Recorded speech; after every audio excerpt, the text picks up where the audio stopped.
बांस का ढाबा। बम्बू नगर नाम के गांव में राम प्रसाद नाम का एक किसान रहता था जो बांस की खेती किया करता था। उसकी पत्नी को गुजरे कई साल हो चुके थे और उसका बेटा संजय शहर में जॉब कर रहा था।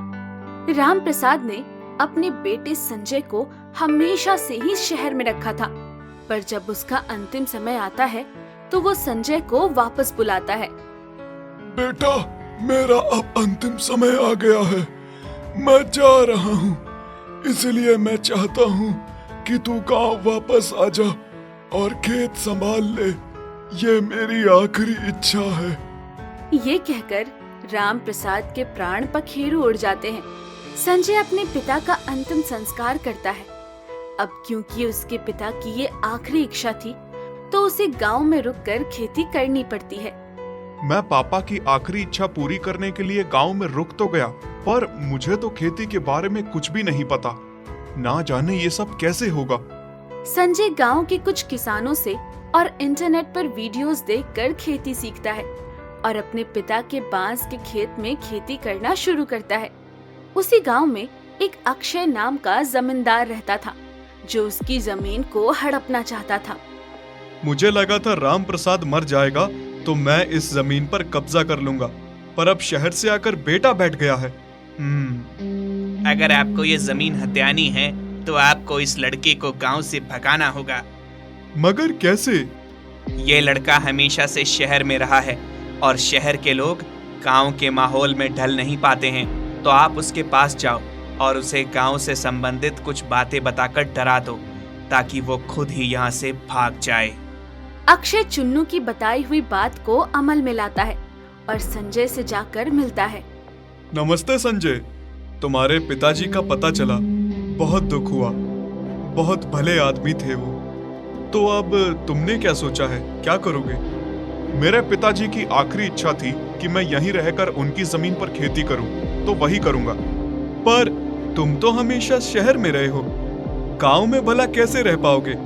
यहाँ शहर वाली कोई भी सुविधा नहीं मिलेगी तुम्हें। उल्टा गाय, भैंस, गोबर, मच्छर और सबसे बड़ी बात, यहाँ के लोग बिल्कुल अनपढ़ और जाहिल हैं। तुम यहाँ एडजस्ट नहीं कर पाओगे। हाँ, बात तो आपकी सही है, पर अब जो भी हो, मैं अपने पिताजी की आखिरी इच्छा हर हाल में पूरी करूंगा।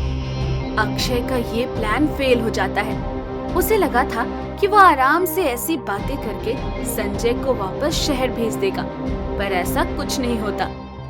कि सीधी उंगली से नहीं निकलना चिन्नू, उंगली टेढ़ी करनी ही पड़ेगी।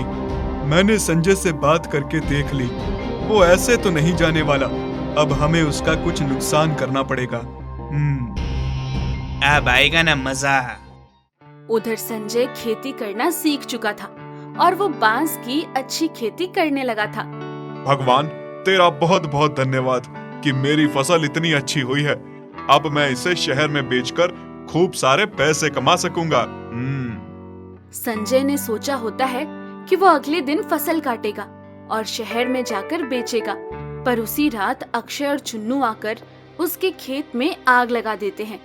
संजय भैया, जल्दी बाहर आओ, आपके खेत में आग लग गई है। क्या कहा? आग?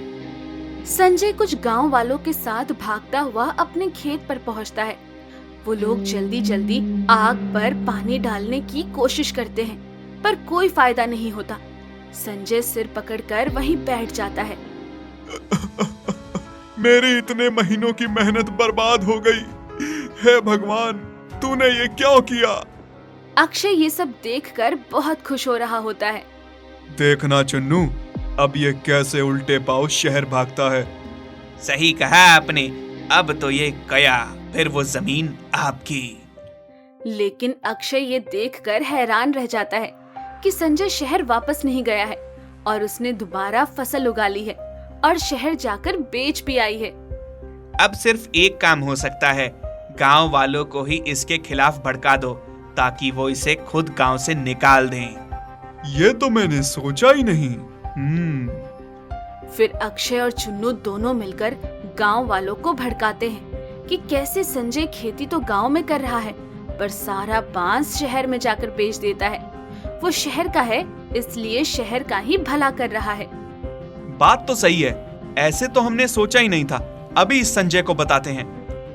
गांव वाले संजय को बहुत बुरा भला कहते हैं। संजय अपने बचाव में कुछ नहीं कह पाता और पूरी तरह से हतोत्साहित हो जाता है। आप लोग शायद ठीक ही कहते हो। तो अब इस बार जब मैं अपनी बांस की फसल बेचने शहर जाऊंगा तो लौट कर नहीं आऊंगा। ये सुनकर अक्षय और चुन्नू बहुत खुश होते हैं।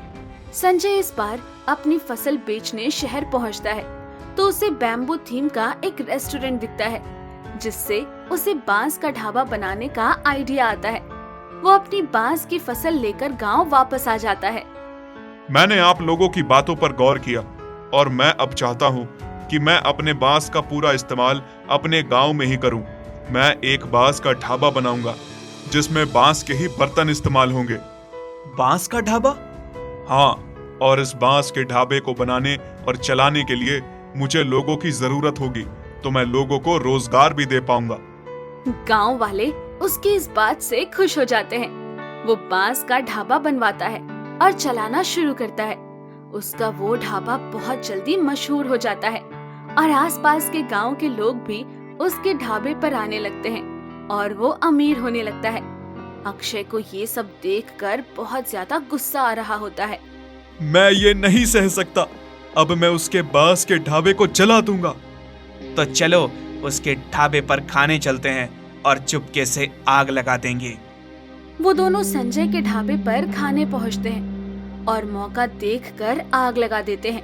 अब क्योंकि पूरा ढाबा ही बांस का बना होता है तो वो बहुत जल्दी आग पकड़ लेता है और जलकर राख हो जाता है। सब हैरान होते हैं कि ऐसा कैसे हुआ।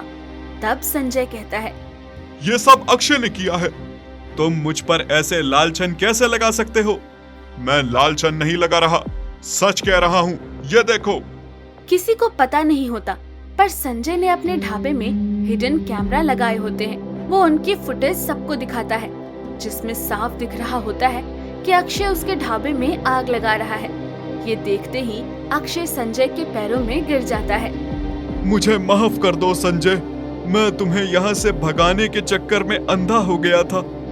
अगर तुम वादा करो कि आगे से ऐसा कुछ भी नहीं होगा तो मैं तुम्हें माफ कर सकता हूँ। नहीं, इसे माफ ना करो।